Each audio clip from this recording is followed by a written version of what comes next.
Audio Jungle.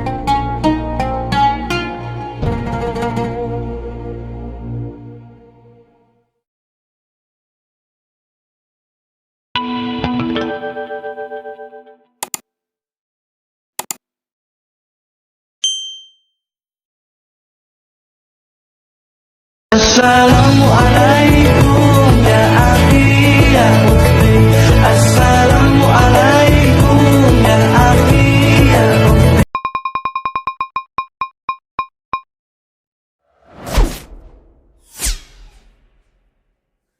Sedekah ya sedekah, biar hartamu berkah.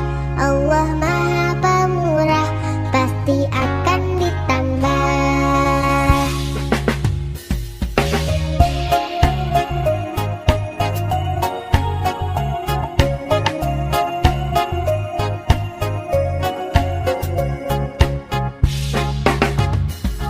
Allah Maha Kaya, Allah Maha segalanya. Jangan kau takut miskin harta. Indahnya saling berbagi, indahnya saling memberi. Allah jamin pasti kembali. Allahu Akbar, Allahu Akbar. Ashhadu an la ilaha illallah. Ashhadu anna Muhammadan Rasulullah. Hayya 'alas salati, hayya 'alal falah.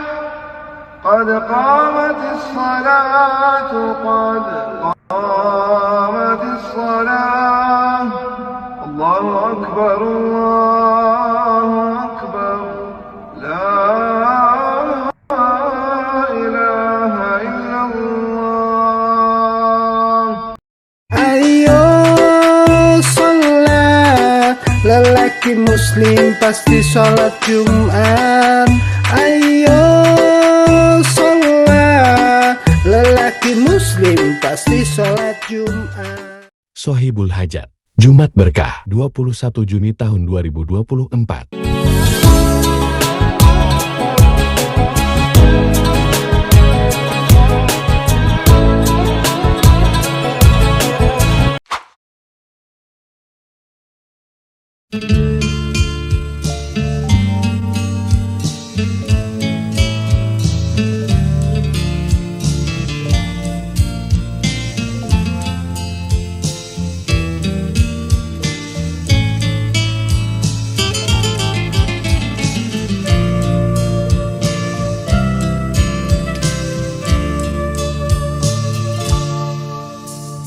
Ada sajadah panjang terbentang dari kaki buayan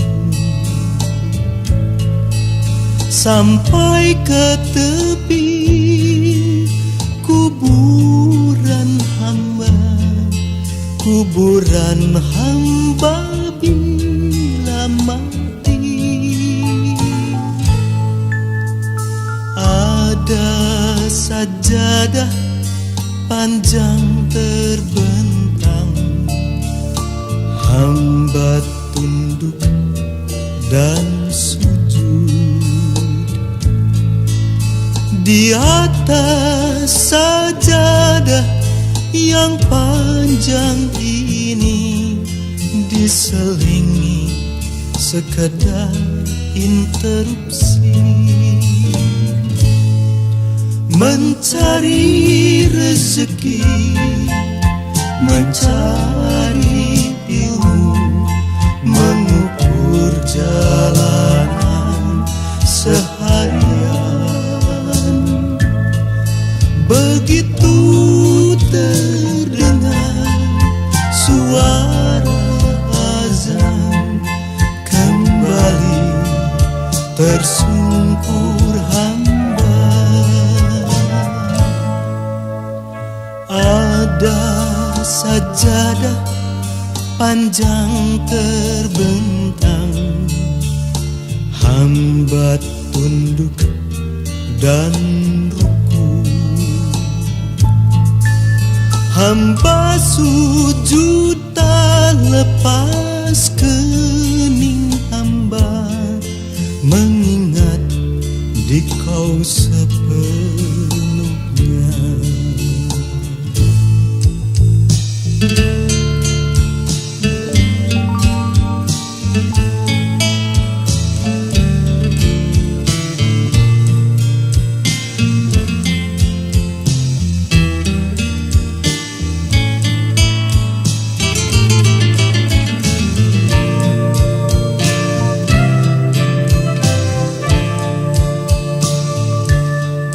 Mencari rezeki, mencari ilmu, mengukur jalanan seharian.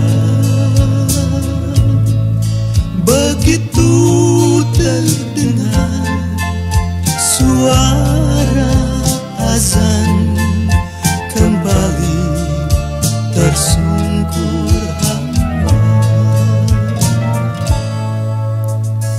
Ada sajadah panjang terbentang, hamba tunduk dan rukuk,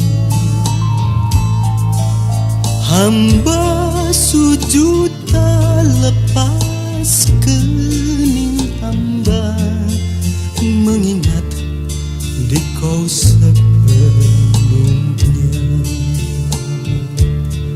mengingat di kau sepenuhnya.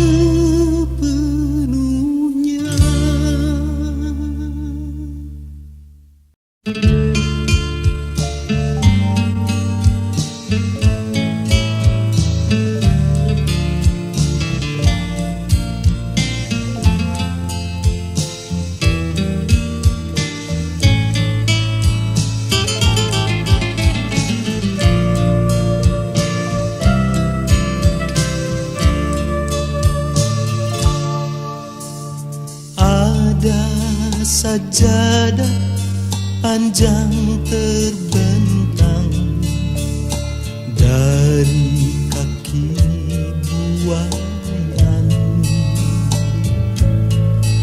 sampai ke tepi kuburan hamba, kuburan hamba bila mati.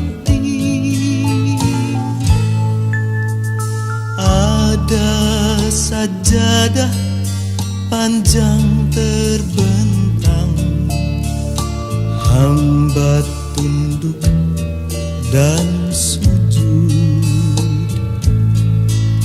Di atas sajadah yang panjang ini diselingi sekedar interupsi, mencari rezeki, mencari ilmu, mengukur jalanan seharian. Begitu terdengar suara azan, kembali tersungkur hamba. Ada sajadah panjang terbentang, hamba tunduk dan rukuk, hamba sujud tak lepas kening hamba, mengingat di kau sepenuhnya.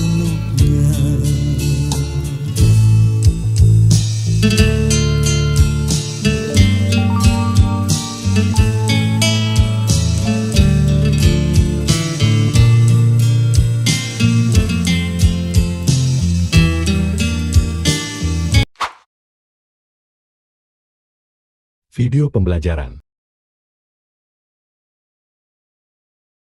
Kalau kita dihina di pekerjaan, pasti sakit hati karena kita membutuhkan rezeki dari pekerjaan itu dan kita berbakti, kita menghormati atasan, kita bekerja amanah, pasti sakit hati.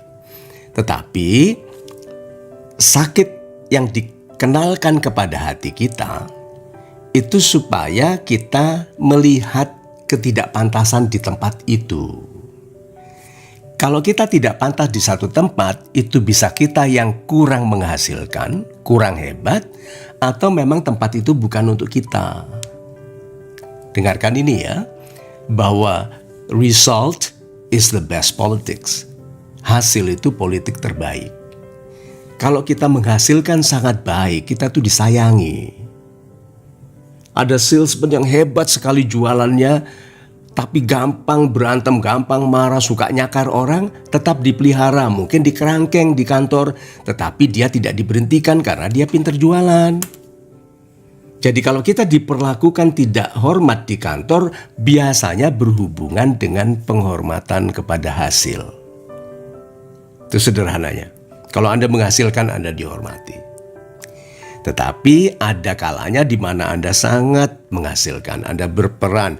Brand dari perusahaan itu Anda yang buat, struktur organisasi sistem Anda yang desain, training Anda susun, Anda anggarkan, Anda laksanakan, Anda rekrut trainers. Kalau Anda sudah lakukan itu semua, masih tidak dihargai, itu seperti pemberitahuan dari Tuhan, Ray, kamu nggak boleh di situ. Kamu sudah cukup kumpulkan kemampuan dan pengetahuan dan network untuk memulai bisnismu sendiri. Nah, di saya terjadi beberapa kali dalam karir saya, sehingga saya terimanya adalah ini saatku untuk, nih anehnya perencanaan karir saya dulu, saya tidak ingin jadi orang yang pangkatnya tinggi, saya ingin mencapai pangkat yang tinggi lalu saya lepaskan karena saya ingin berbisnis. Jadi ada satu masa di mana saya sudah memutuskan bahwa kepindahanku sebagai karyawan yang akan datang ini terakhir kali. Nah, teman-teman punya nggak rencana seperti itu?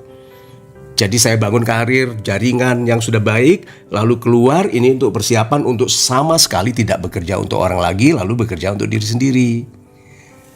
Nah, kalau itu yang menjadi jalan karir Anda, dikerjain orang atau tidak disukai orang adalah tanda untuk menyegerakan perpindahan. Dan pada umur 34-35 saya mengundurkan diri, saya buat bisnis saya sendiri. Lalu melayani sahabat-sahabat sampai sekarang. Dan tidak saya bisa lakukan kalau saya masih jadi pegawai. Itu. Video pembelajaran. Ustadz, ada pertanyaan sahabat yang sudah putus asa dan mungkin kita juga khawatir kan kalau ada tendensi untuk suicide begini, Ustadz. Ustadz, apa yang menyebabkan kita jadi putus asa seperti itu, Ustadz? Iya, kadang-kadang keputusasaan kita muncul karena ketidaksanggupan kita dalam mengatur apa-apa yang di luar kemampuan kita. Nah, ini. Kadang-kadang ketidakmampuan itu muncul dari hal-hal di luar diri kita sebetulnya. Lalu kita frustasi melihat betapa kacaunya dunia ini. Yang beginilah, yang begitu, segala macam. Kita melihat berbagai ketidakberesan dalam dunia ini, dalam kehidupan ini. Kemudian kita frustasi melihat hal-hal tersebut. Karena kita ingin segala sesuatunya berjalan sesuai kehendak kita. Maka kita sibuk ngurusin dunia. Yang kita sebetulnya tidak punya pengetahuan dan kemampuan untuk mengurus segala sesuatunya. Sama kalau kita jalan-jalan, kalau ikut safari di Kenya, betul ya? Yang singa lah makan kijang segala macam. Kita mau ngatur singa jangan makan kijang, kasihan, semua mau kita atur. Padahal Allah ngatur semuanya. Itu ada satu ekosistem yang waktu SD juga kita belajar benar. Yang kedua adalah frustasi itu muncul di dalam diri kita. Kalau yang tadi di luar terjadi di diri kita, sekarang terjadi pada diri kita. Apa-apa yang kita harapkan terjadi pada diri kita, pada kehidupan kita, ternyata tidak terjadi. Nah ini, sehingga kita frustasi. Kita merasa hidup ini sangat membebani diri kita. yang listrik belum kebayar lah, yang sewa rumah belum kebayar, cicilan ini belum kebayar, sekolah anak belum, segala macam. Itu menekan diri kita sedemikian rupa sehingga akhirnya kita frustasi atas beban hidup yang berat tersebut. Padahal setelah kita hidupi kehidupan ini, satu persatu kesulitan itu memang terus menimpa kita, tapi hidupkan jalan terus, benar gak? Memang yang ini belum kebayar, itu belum kebayar memang, tapi hidupkan jalan terus. Dan tahu-tahu satu persatu persoalan itu selesai, satu demi satu. Kadang-kadang selesai tanpa kita berbuat apapun, karena Allah telah mengatur segala sesuatunya. Itulah sebetulnya Ibn Athaillah mengingatkan kepada kita. Istirahatkanlah dirimu dari kesibukan mengurusi dunia ini. Apa-apa yang telah diatur oleh Allah, kita tidak perlu sibuk-sibuk jumpalitan untuk ikut mengaturnya. Nah ini. Di sini Ibnu Athaillah menggunakan kata-kata istirahatkanlah dirimu. Jadi artinya kita itu yang mengatur dunia. Nah ini. Jadi kita jangan sampai terjebak pada pemahaman Jabariyah. Nah, mengatakan ya udah kita diam-diam aja, nggak usah ikhtiar. Toh Allah udah ngatur semuanya, nggak boleh. Karena istilah yang dipakai oleh Ibnu Athaillah itu istirahatkanlah dirimu. Artinya memang kita ikhtiar. Dalam hidup ini kita harus ikhtiar. Tapi ikhtiar itu nggak usah ngoyo, nggak usah terlampau berlebihan supaya hasilnya sesuai dengan keinginan kita. Apa yang disampaikan oleh Ibnu Athaillah ini sebenarnya dalilnya mengambil penjelasannya, memberikan penjelasan dari ayat Al-Quran. Al-Qasas ayat 77. Allah mengatakan dalam Al-Quran, wabtaghi fima ataqallahu ad-daral akhirah wa la tansa nasibaka minad dunya wa ahsin kama ahsanallahu ilaik. Nah ini. Wabtaghi fima ataqallahu ad-daral. Maka carilah untukmu persiapan menuju akhiratmu, tapi jangan engkau lupakan bagianmu di dunia. Nah ini. Artinya kita harus ikhtiar di dunia. Wahsin dan berbuat baiklah kepada orang-orang sebagaimana Allah telah berbuat baik kepada dirimu. Nah ini. Inilah sebetulnya yang menjadi dasar dari Ibnu Athaillah untuk merumuskan istirahatkanlah dirimu dari kesibukan dunia tadi yang kita udah bahas tadi. Itu sebabnya kita tidak perlu terlalu banyak berpikir yang akan membebani diri kita sendiri. Karena apa-apa yang berlaku di dunia ini tidak sesuai dengan keinginan kita. Yang harus kita lakukan malah kita menyesuaikan keinginan kita dengan keinginannya Allah ini. Kita harus memahami apa hikmahnya, apa keinginan Allah terhadap segala sesuatu yang terjadi. Nah ini. Itu sebabnya selalu kalau dalam ilmu tasawuf kita jelaskan 3 hal. Yang pertama adalah ikhtiar sebaik-baiknya. Dan iringi ikhtiar itu dengan doa yang tulus ikhlas. Karena ikhtiar tanpa doa itu menunjukkan kesombongan kita. Seakan-akan kita bisa melakukan segala sesuatunya dengan ikhtiar kita sendiri. Ini yang membuat kita nanti frustasi. Ini yang membuat kita nanti down. Akhirnya kita mau bunuh diri dan sebagainya. Jadi doa itu bukan sekedar itu. Doa adalah ibadah, iya. Tapi doa itu menunjukkan ketidakmampuan kita untuk mengatur ini semua, benar ya? Supaya tidak muncul rasa sombong di dalam diri kita apabila kita berhasil, dan juga tidak muncul rasa kecewa yang berlebihan apabila usaha ikhtiar kita itu tidak berhasil. Dan yang ketiga, dalam ilmu tasawuf disebutkan, kita harus berbaik sangka kepada Allah.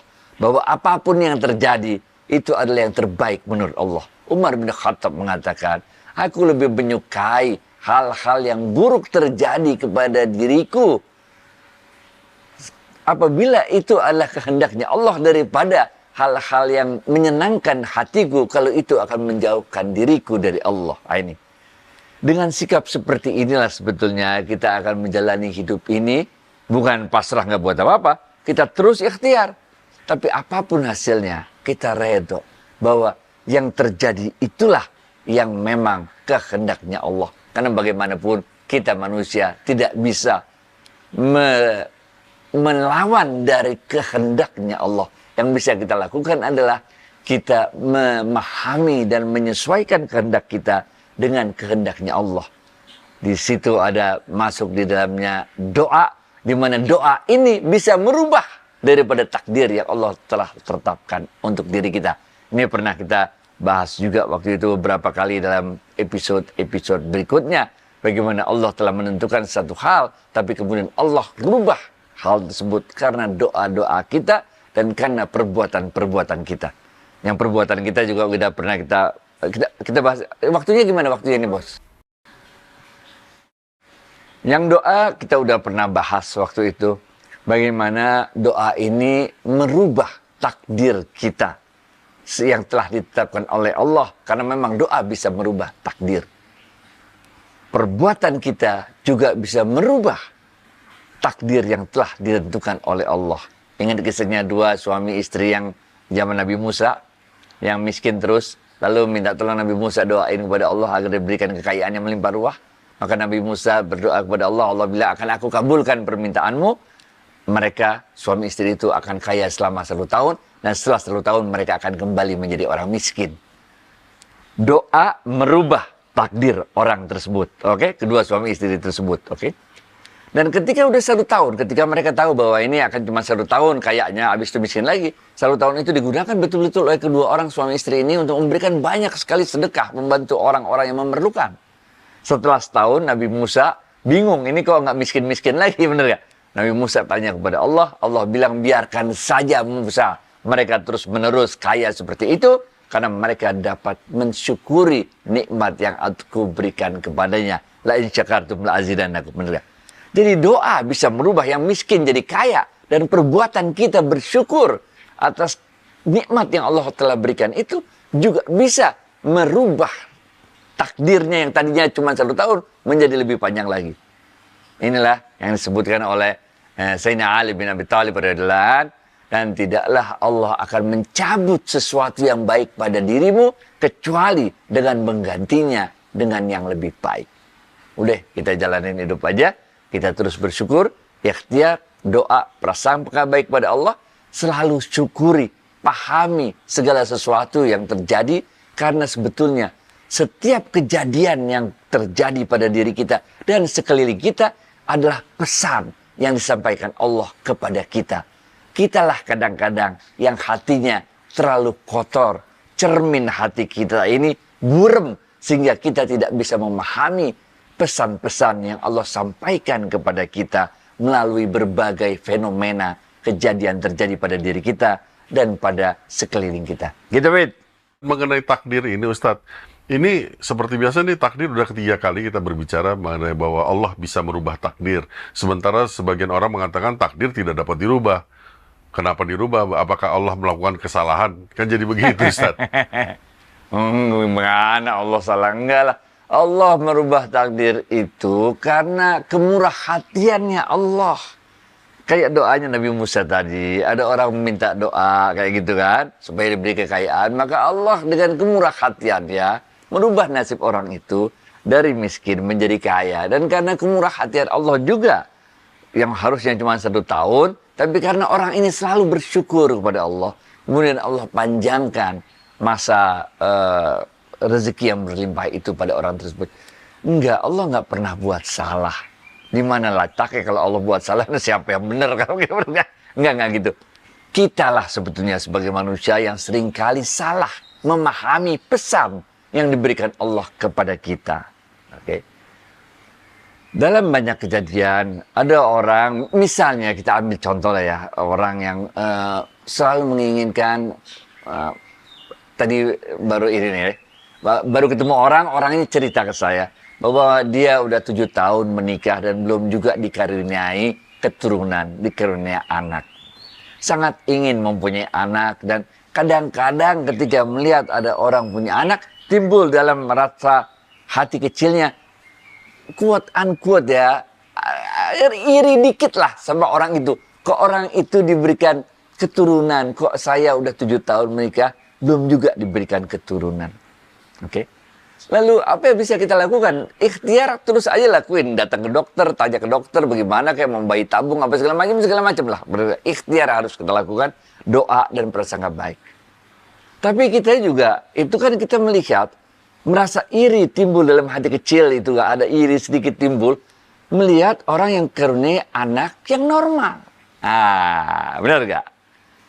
Tapi coba lihat di sisi lain, ada orang-orang yang dikaruniai anak-anak yang apa itu istilahnya, berkebutuhan khusus.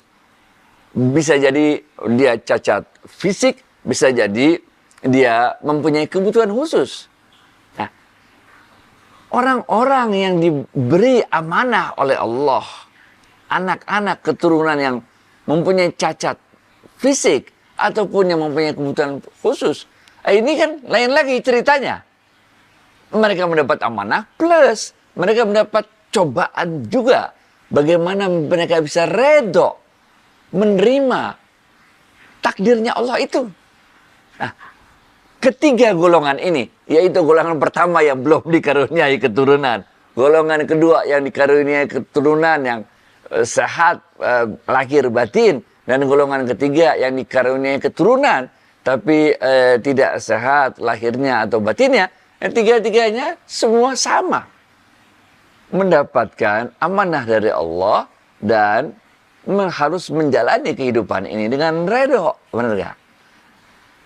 Manapun dari ketiga golongan ini, semuanya bisa ngiri-ngirian, benar gak? Orang-orang yang dikaruniai anak keturunan yang tidak sehat lahir dan batin, ngiri sama orang yang dikaruniai anak-anak yang sehat lahir batin. Yang tidak karuniai keturunan, ngiri dengan yang keturunan lahir batin. Tapi ketika kemudian kehidupan berjalan, benar gak? Kemudian anak yang sehat lahir batin itu kemudian dalam episode yang berikut yang sebelumnya kita pernah mendengar juga pertanyaan dari sahabat-sahabat. Anak itu besar kemudian anak itu menjadi durhaka kepada kita, benar gak? Sehingga orang tua yang membesarkannya merasa apakah saya salah mendidik anak itu segala macam, benar gak? Nah, jadi dalam hidup ini kita nggak tahu bagaimana rencana Allah kepada diri kita. Yang Allah minta kepada kita, lakukan 3 hal tadi dan redholah terhadap apa yang Allah tentukan untuk kita. Itu sebabnya Ibnu Athaillah mengatakan, istirahatkanlah dirimu dari kesibukan mengurusi dunia ini. Apa-apa yang Allah telah atur, kita tidak perlu sibuk-sibuk ikutan mengaturnya. Bukan berarti kita nggak ngatur ya. Kita ikutan ngatur. Karena wabtaghi fi ma ataqallahu darul akhirah fala tansa nasibaka minad dunya. Artinya kita harus terus ikhtiar, doa, dan prasangka baik kepada Allah. Baik tuh ya, Fit. Ustadz, nah ini mohon petunjuk nih Ustadz. Istilah istirahat ini merujuk kepada apa sih Ustadz? Sama aja kayak kita kerja. Kalau udah waktunya sholat zuhur, berhenti. Sholat zuhur dulu, istirahat, makan. Bener gak? Habis itu kerja lagi. Ntar azan asar berhenti. Sholat asar dulu. Istirahat dulu. Zikir sama Allah lah dikit dah. Bener gak? Istighfar apa segala macam. Habis itu kerja lagi. Maghrib gitu juga. Bener ya? Udah. Kalau nggak ada keperluan, kalau nggak ada kerjaan yang sangat mendesak, ya pulanglah. Temuin keluarga, anak, istri, teman-teman, gaul dikit. Bener gak? Ke masjid, baca-baca Quran segala macam. Sempatkan baca Quran di subuh. Sempatkan baca Quran di maghrib. Ini yang kita sebut dengan istirahat. Rasulullah SAW juga pernah kita bahas, nggak suka sama orang yang terus-terusan di masjid zikir-zikir terus nggak ngapa-ngapain. Nggak suka, Rasulullah nggak suka. Umar bin Khattab malah memarahi orang yang kelakuannya model kayak begitu, benar? Nggak.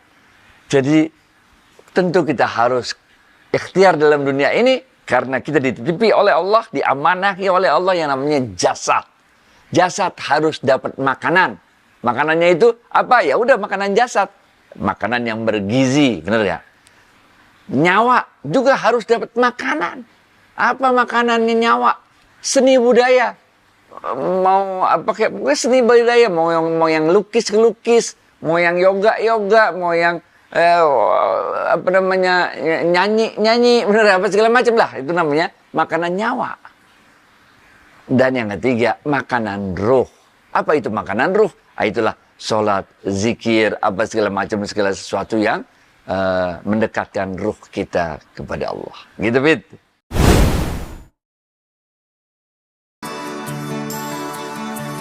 Alangkah indah orang bersedekah, dekat dengan Allah, dekat dengan surga. Takkan berkurang harta yang sedekah, akan bertambah, akan bertambah. Allah Maha Kaya yang Maha Pemurah, yang akan mengganti dan membalasnya. Allah Maha Kuasa yang Maha Perkasa, semoga akan membalas surga. Oh, indahnya saling berbagi, saling memberi karena Allah. Oh, indahnya saling menjaga, saling mengasihi karena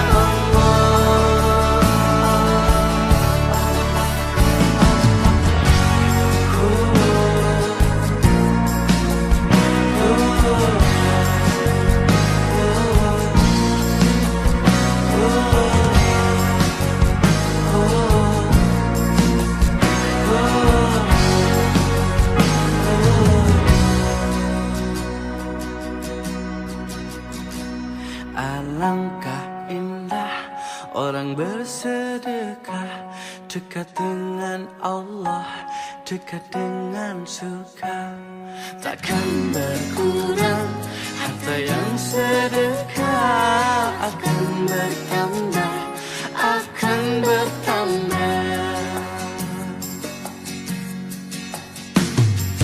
Oh, indahnya saling berbagi, saling memberi karena Allah.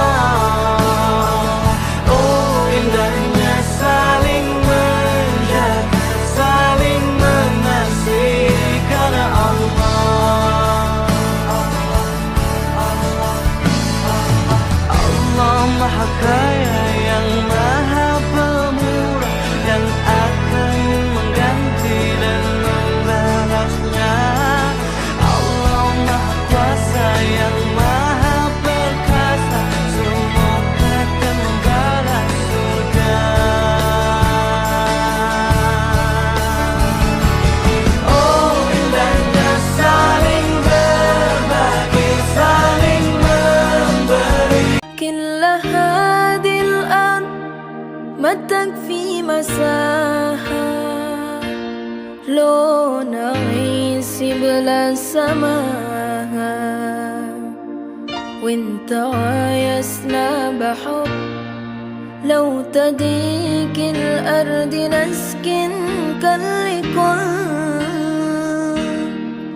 كل هذه الأرض ما تكفي مساها لو نعيش بلا سماها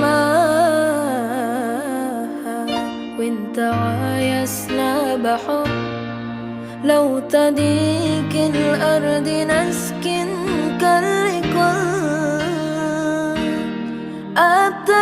التحيات وأبسلام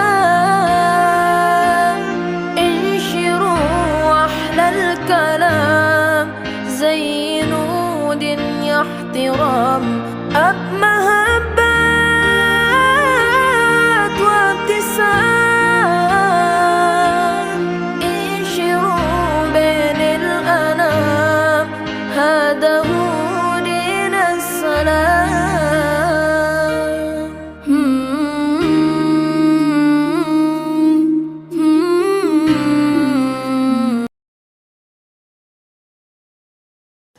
Ada etika dalam ilmu.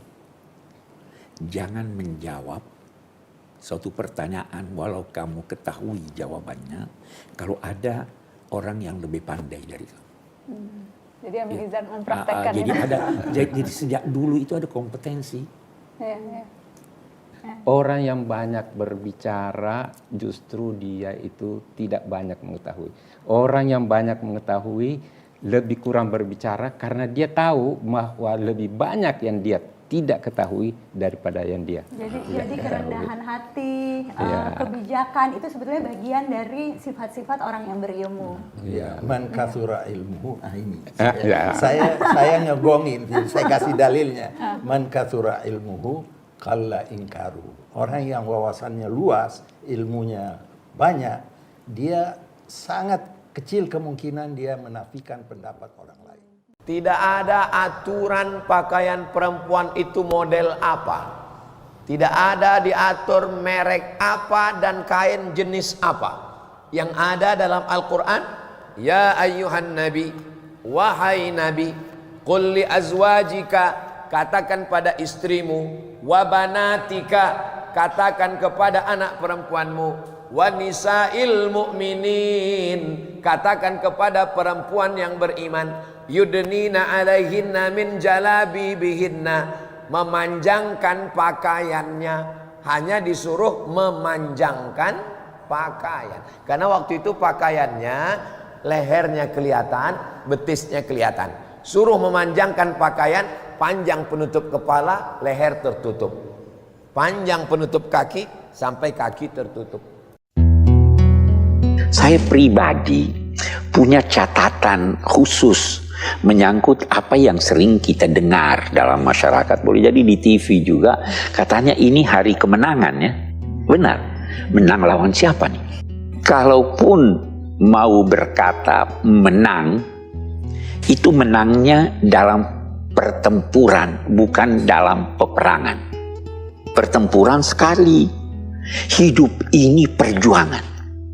Hidup ini melawan setan. Sampai kapan mau lawan setan? Sampai mati, ya toh? Sekarang 1 Syawal udah menang, sudah selesai perjuangan. Belum. Lihatlah, berawal dari ancaman 13 mahasiswa tak bisa terima gelar sarjananya karena pro-Palestina. Besoknya ratusan peserta wisuda lainnya di Universitas Harvard ini lakukan walkout sebagai aksi protes atas ancaman tersebut. Masya Allah, semakin banyak warga dunia yang peduli dengan saudara kita di sana. Apa pendapatmu tentang aksi mereka? Nah ini yang mulai masalah. Tadi kan hanya contoh mampu karena bisa bayar. Saya ulang lagi, mampu karena bisa bayar. Sekarang misalnya mampu karena punya pengaruh. Misalnya kulo nu jare wong akeh kiai. Terus supri loyalis kulo. Misalnya kan nganggur jadi khidmah. Biasanya wong khidmah kiai tenanan wong nganggur-nganggur nih. Terus dia ini mendingin nih, Gus, jenengan gak di duit, gue kaji gak duit. Tapi dia sanggup menghajikan saya. Jadi tidak mampu membayar, tapi punya loyalis yang sanggup menghajikan secara tabarruan. Saya siap menghajikan beliau. Menghajikan loh, fisik. Nah, itu ngendikan ulama, kalau bentuknya menghajikan wajib. Tapi kalau bentuknya mengasih uang untuk nyewa orang haji, si kiai tadi gak wajib menerima. Karena kalau bentuk uang itu ada idzamul minnah, potensi suatu saat diundat. Undatannya fikih itu rada anti duit. Jadi dibedakan antara loyal fisik sama loyal apa? Uang. Jangan pernah merasa Allah tidak akan mengganti apa yang hilang dalam hidup kita. Ingat teman-teman, setiap Allah mencabut satu hal dalam hidup kita, Allah akan ngasih satu hal lain yang akan didatangkan di waktu yang paling tepat. Fa inna ma'al usri yusra, inna ma'al usri yusra. Ingat, pelangi itu selalu muncul setelah datangnya awan hitam, kemudian dia berubah pelan-pelan menjadi sebuah awan yang indah, menjadi sebuah pelangi. Kalau sekarang teman-teman sedang sulit, sedang terjatuh, sedang gelisah, bersabar menghadapinya. Karena ingat, sebentar lagi Allah akan berikan pelangi indah dalam kehidupan teman-teman. Video dakwah. Bismillahirrahmanirrahim. Alhamdulillah. Wassalatu wassalamu ala rasulillah wa ala alihi wa ashabihi wa man wala. Topik kita itu nikmat syukur. Nikmat syukur bisa juga kita berkata syukur nikmat. Nah, itu dua istilah atau dua kata makna yang berbeda.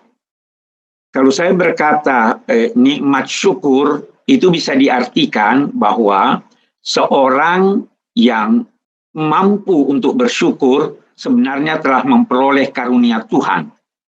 Karena kita tidak dapat melakukan kebajikan kecuali kalau kita berkehendak untuk melakukan itu serta direstui oleh Tuhan. Itu makna pertama dari nikmat syukur. Makna kedua dari nikmat syukur adalah kelezatan yang dirasakan oleh seseorang ketika dia bersyukur. Memang nikmat itu dari segi bahasa mempunyai 3 makna paling tidak. Yang pertama, kelezatan. Kalau kita makan enak, kita berkata nikmat betul makanan itu kelezatan. Yang kedua, nikmat juga berarti kepuasan. Dan yang ketiga, nikmat berarti anugerah Tuhan. Nah, kalau kita berkata nikmat syukur, maka kita bisa mengartikannya yang pertama bahwa orang yang bersyukur itu merasakan kelezatan bersyukur. Nah, di sini saya ingin menggambarkan bahwa sebenarnya kita manusia ini dapat mengalami 3 macam kelezatan. Yang pertama kelezatan jasmani. Kalau Anda haus, terus diberikan seteguk air dingin, itu lezat sekali. Itu kelezatannya kelezatan jasmani. Ada lagi kelezatan kedua, yaitu kelezatan nafsani, nafsu yang lezat. Bahkan kelezatan nafsani ini bisa mengalahkan kelezatan jasmani. Buktinya, ada orang yang sedang asyik bermain, lupa makan. Ada orang yang sedang asyik bermain catur, katakanlah, atau menonton, dia bersedia untuk bangun malam mengorbankan kelezatan jasmaninya.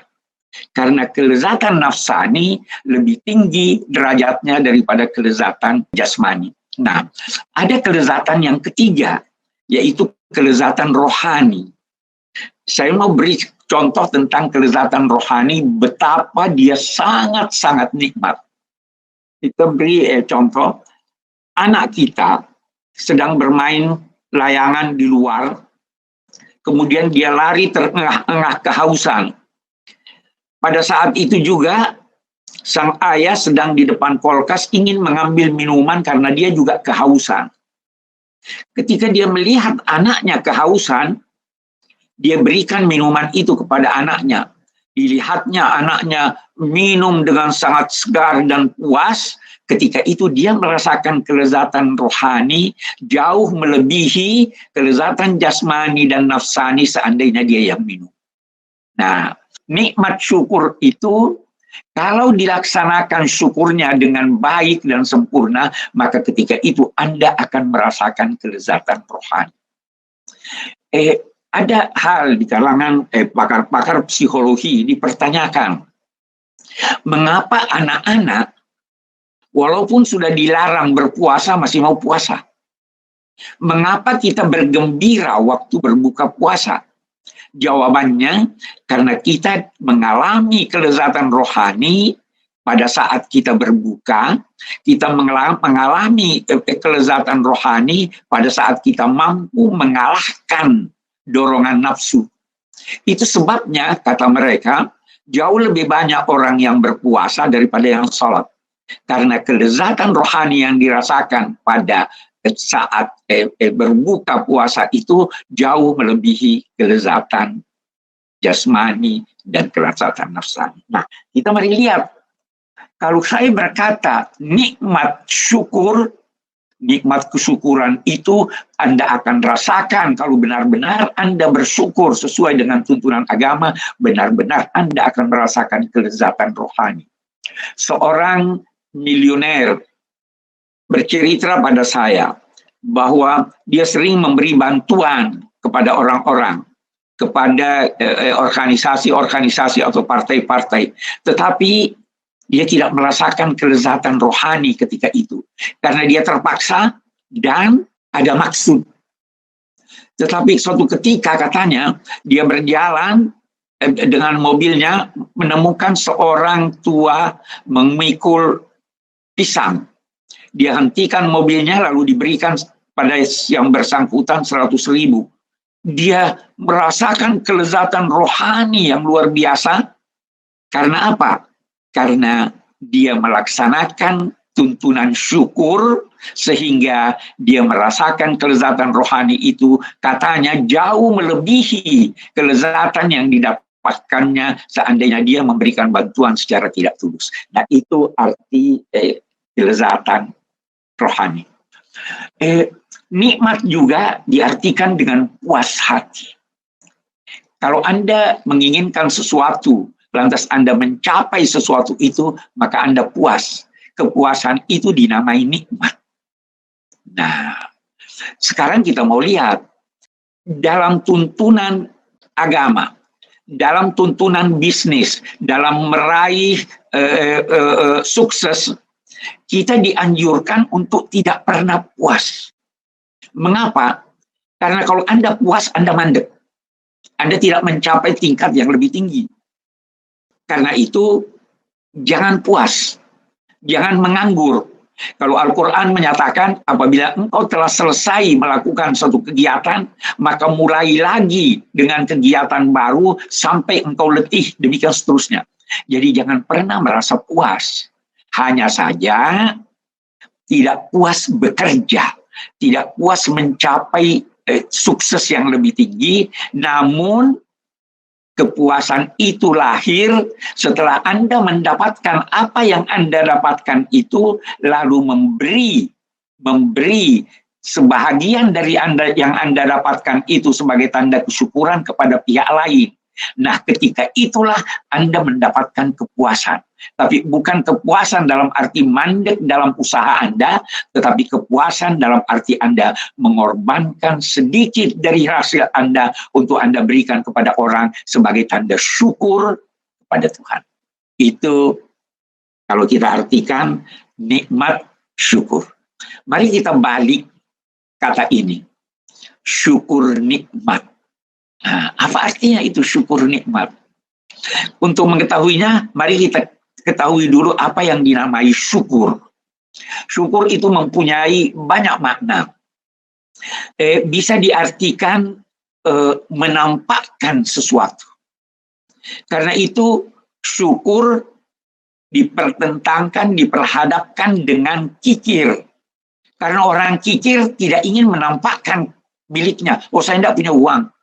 Tapi kalau syukur dinampakkan, sehingga disedekahkan, sehingga diberikan. Nah, syukur ini, yang kedua maknanya, menerima yang sedikit dan menganggapnya banyak, dan menganggap banyak apa yang Anda terima walau sedikit. Jadi ketika Anda memberi, Anda menganggap itu baru sedikit. Tapi ketika Anda menerima, maka Anda menerima itu dan menganggapnya banyak. Itu arti syukur. Nah, syukur ini punya 3 aspek. Yang pertama, merasakan dengan hati bahwa Anda telah menerima suatu kebaikan. Anugerah Tuhan itu nikmat. Kalau Anda merasakan dalam hati Anda bahwa nikmat ini adalah anugerah Tuhan, perasaan itu mendorong Anda untuk berucap segala puji bagi Tuhan. Kemudian, aspek ketiga, Anda melakukan kegiatan sesuai dengan tujuan penganugerahan anugerah itu. Saya akan beri contoh. Ada orang memberi Anda pici, tentu maksudnya supaya Anda pakai. Ketika Anda menganggap bahwa pici itu adalah sesuatu yang baik buat Anda, maka pasti akan terdorong di dalam hati Anda untuk berterima kasih. Ini baru 2 aspek dari syukur. Hati, kemudian yang kedua, ucapan. Ada aspek ketiga yang lebih penting. Menggunakan anugerah Tuhan itu, menggunakan pemberian itu sesuai dengan tujuan Dia memberi Anda. Mari kita lihat. Saya bisa menggunakan pici itu menjadi penggosok sepatu. Itu bukan syukur namanya.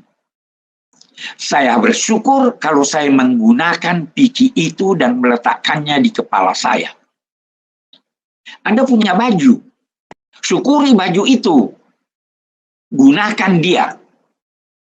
Kalau Anda sudah tidak bisa menggunakannya karena sempit atau tidak sesuai lagi dengan selera Anda, berikan kepada orang lain.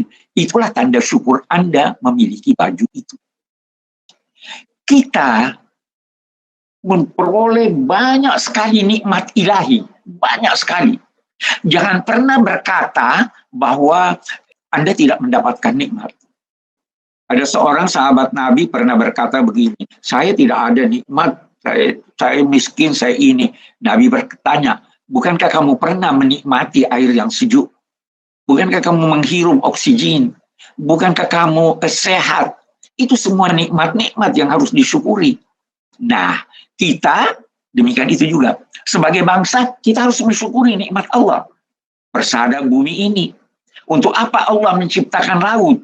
Dinyatakannya supaya kapal-kapal berlayar, supaya ikannya dapat diambil, supaya mutiaranya dapat menjadi hiasan.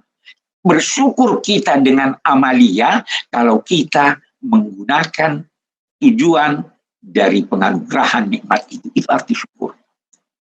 Jadi kalau sekedar ucapan itu belum syukur yang sempurna.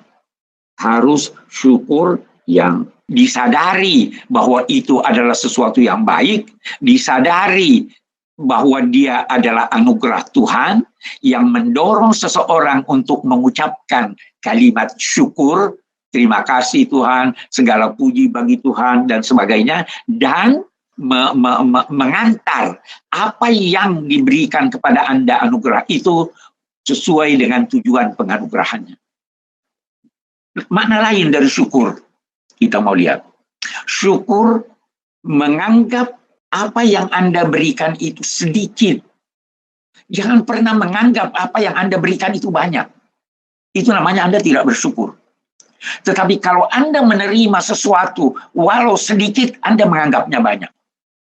Tuhan melukiskan dirinya sebagai maha bersyukur, syakirun alim. Bagaimana dia bersyukur? Sebiji benih yang Anda tanam bisa menghasilkan 7 tangkai, setiap tangkai menghasilkan 10 biji. Itu syukur Tuhan kepada manusia. Manusia juga harus bersyukur. Jangan pernah merasa, oh ini terlalu sedikit. Sedikit jika Anda memberi, anggaplah itu sedikit. Tetapi kalau Anda menerima sesuatu, terimalah dia dengan legowo dan suka hati walau sedikit, tapi menganggapnya itu banyak. Karena satu hal yang kita harus garis bawahi, terkadang satu nikmat itu berkaitan dengan nikmat-nikmat lain. Mari saya beri Anda contoh. Kita mendapat imbalan kerja. Kita dapat duit. Anda tidak bisa nikmati duit itu, walaupun itu nikmat, kalau Anda tidak sehat. Kalau Anda tidak aman. Kalau Anda tidak dalam keadaan yang menjadikan Anda bisa menikmati. Ada makanan tersedia. Boleh jadi Anda tidak punya selera. Boleh jadi Anda sakit. Boleh jadi Anda terlarang memakannya. Jadi satu nikmat yang diberikan Tuhan itu sebenarnya mengandung sekian banyak nikmat. Dari sini orang dituntut untuk bersyukur. Walau sedikit, tetapi menganggapnya banyak, dan kalau memberi walau banyak, tetap menganggapnya sedikit. Itulah arti syukur.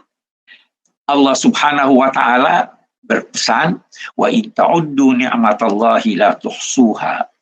Kalau kamu mau menghitung-hitung nikmat Allah, kamu tidak dapat menghinggakannya. Terlalu banyak.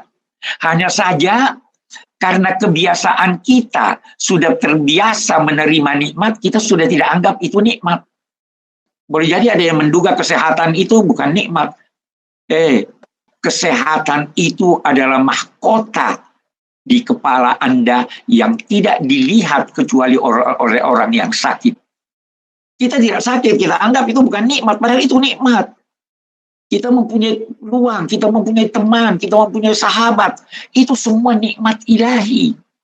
Dan ingat, Allah berpesan, "Latus'alunna yauma idzin 'anin na'im." Kamu pasti akan diminta pertanggungjawaban menyangkut nikmat-nikmat Allah yang telah kamu terima. Nah, dalam konteks nikmat itulah kita harus bekerja sama. Karena anugerah Tuhan itu lahir dari kerjasama. Dan jangan pernah puas dengan hasil yang Anda peroleh.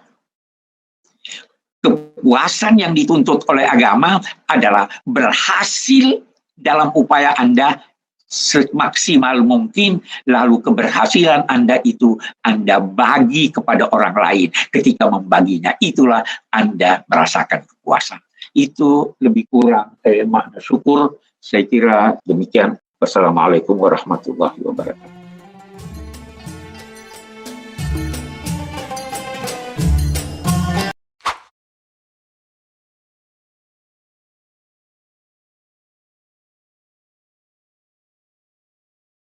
Abiku, tapi terkadang ada yang menerjemahkan ikhlas itu merelakan, jadi rela. Itu tepat tidak sih penerjemahan itu? Jadi saya ikhlas deh, saya relakan, tidak apa-apa. Itu bukan dalam ikhlas. pengertian agama itu.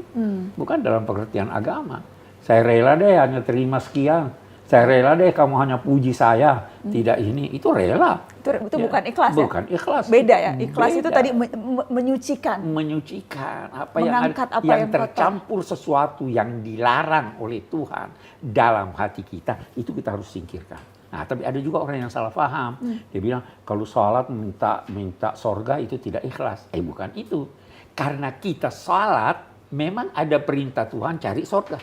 Jadi, apa yang kita lakukan itu sesuai dengan perintah Tuhan. Semua kita ini ada hal-hal di dalam hati kita yang tidak sesuai dengan apa yang dikehendaki Tuhan. Kita harus bersihkan. Hasbunallah, hasbunallah wa ni'mal wakil. Ni'mal maula, ni'mal maula wa ni'man nasir.